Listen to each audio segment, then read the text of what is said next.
Endothelial cells form a single cell layer that lines all the blood vessels in our body. They play important roles in acute inflammation, wound healing, and chronic inflammation. In acute inflammation, the cytokines TNF-alpha and interleukin-1 activate endothelial cells, causing them to release more of these cytokines, release chemokines, and increase the expression of adhesive molecules on their cell surface. The chemokines recruit inflammatory cells to the area, while the adhesive molecules allow for them to enter the affected tissue through diapedesis.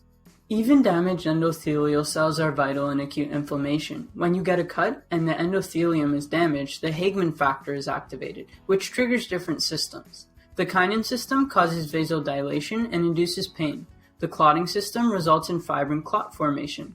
The fibrinolytic system produces fibrin degradation products that attract leukocytes to the site of damage. And finally, the complement system results in the elimination of pathogens and the production of chemotactic anaphylatoxins. In wound healing, endothelial cells are the main subjects of angiogenesis, the process by which new blood vessels are formed from pre-existing ones. The result is increased blood supply to the wound, which is vital for the healing process. In fact, without this proper blood supply, ulceration would occur.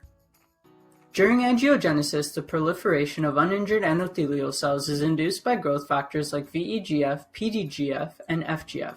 The latter two are produced by endothelial cells along with TGF-beta, which stimulates extracellular matrix synthesis and suppresses acute inflammation. In chronic inflammation, growth factors and cytokines continue to be produced. As a result, the proliferation of endothelial cells and consequently angiogenesis persists.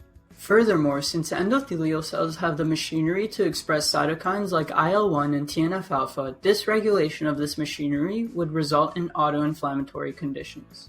Macrophages are also key players in these processes. In acute inflammation, resident macrophages are the first line of defense against different types of infections or damage we might have. Along with neutrophils, they are the main phagocytic cells in the acute inflammatory response.